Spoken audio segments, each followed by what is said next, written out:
আসলে ব্যাপার হচ্ছে তো এটা হলো আবাহনীর ক্লাবের এফসি কাপ তো ওই জন্য সমস্ত বাংলাদেশ থেকে যে সময় জাতীয় দলের খেলা হয় তখন সমস্ত বাংলাদেশ থেকে একত্রিত হয়। তো এটা ক্লাবের যে সমর্থক গোষ্ঠী আছে তারা আসছে, যারা ক্লাবে ভালোবাসে। আবাহনী একটা ঐতিহাসিক টিম, তো এটার টিম যারা আছে তারাই আমরা আসছি। আসলে ব্যাপার হচ্ছে যে এটা জেলা ভিত্তিক বা উপজেলা ভিত্তিক এটা ছড়ায় নাই, না ছড়ার কারণে দর্শক একটু কম হয়েছে। না ছড়ানোর পিছনে আসলে কি কারণ থাকতে পারে বলে মনে হয়? আসলে প্রচার প্রসারণার ব্যাপার স্যাপার, এটা প্রচারটা তেমনভাবে করতে পারিনি আমরা, আমাদের ব্যর্থতা, এই জন্য প্রচারটা হয় নাই। অনেকের টিকিটই শুনে কথা বলছে যে অনলাইনে 200 টাকার টিকিট, সেই টিকিট এখানে বুথে হচ্ছে 50 টাকা 100 টাকা করে বিক্রি করছে। আসলে এই বিষয়টা আসলে আপনি কিভাবে দেখছেন? আসলে ব্যাপার হয়েছে যে ওই দর্শক না থাকার কারণে হয়তো লেস করে টিকিট বিক্রি করতেছে। তো অনেকে অভিযোগ করছে যারা 200 টাকা করে টিকিট কিনছে তো সেই সেম টিকিটটা হচ্ছে এখানে 100 টাকা, তাদের 100 টাকা লস। এই জন্য বাফুফে এবং ফুটবল ফেডারেশনকে এবং হচ্ছে আবাহনী ক্লাবকে কিন্তু দায়ী করছে। এই বিষয়টা আসলে আপনি একজন আবাহনী সমর্থক হিসেবে কীভাবে দেখেন?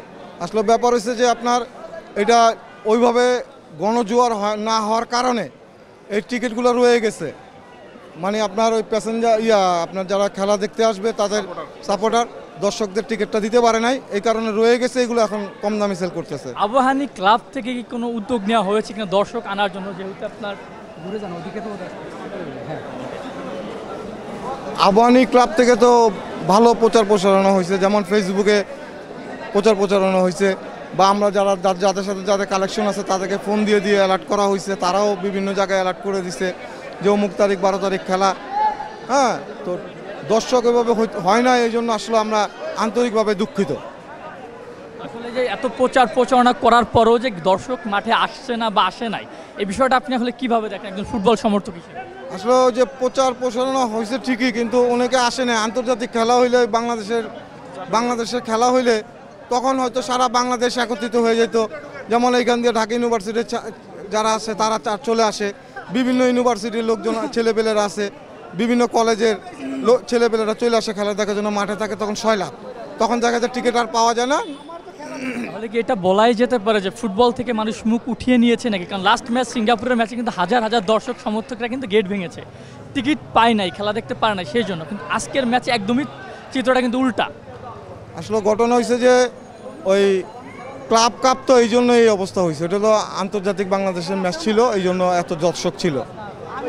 আমরা তো বাইরে দেখেছি যে ক্লাব পর্যায়ে যে খেলাগুলো হয় এখানে কিন্তু দর্শক ইন্টারন্যাশনালি ম্যাচের চেয়ে কিন্তু আরও বেশি হয়। তো বাংলাদেশের খেলায় কিন্তু সেটা আমরা একদমই চিত্রটা দেখছি, একদম ভিন্ন চিত্র। আমরা যে ইউরোপিয়ান যে ক্লাবগুলো সেখানে কিন্তু আমাদের কি ভিন্ন চিত্র, অনেক হাজার হাজার দর্শক থাকে, কিন্তু ক্লাবের খেলায় কিন্তু সেটা হচ্ছে না বাংলাদেশে। আসলে এটা কেন বা কী কারণে হচ্ছে? আসলে ব্যাপার হচ্ছে যে আমাদের কিছুটা প্রচারণা কিছু ঘাটতি আছে। এই ঘাটতি থাকার কারণে আজকে এই সিচুয়েশনটা তৈরি হয়েছে। এই জন্য আসলে কে বা কারা দায়ী থাকতে পারে প্রচারের পিছনে? আসলে ব্যাপার হচ্ছে এটা কোনো কেউ দায়ী না, দায়ী হলো আমরা নিজেরা, আমরা আসতে পারি না বা খেলা দেখতে আসি নাই। ঠিক আছে, আজকের ম্যাচে আসলে প্রেডিকশনটা কি হতে পারে? ইনশাল্লাহ এগুলো সব ঠিক হয়ে যাবে। আপনারা দোয়া করবেন, আপনাদেরও প্রচারটা থাকবে। ইনশাল্লাহ দেখবেন যে একটা সময় আমরা আগের মতো, আমরা যে সময় ছোটোবেলায় খেলা দেখছি, বা আমি আবাহনী ক্লাবের একটা খেলা আমাদের মিস নাই। সারা বাংলাদেশ ঘুরে ঘুরে আমি খেলা দেখি, আমি সহ আমার কিছু বন্ধুবান্ধব আছে, তারা আমরা একসাথে সারা বাংলাদেশ ঘুরে ঘুরে। আবাহনী মানে আমাদের প্রাণ। যেটা বললো যে প্রচার প্রচারণার কারণে দর্শক আসতে পারে, আসলে এই প্রচার প্রচারণার দায়িত্বটা আসলে কাদের?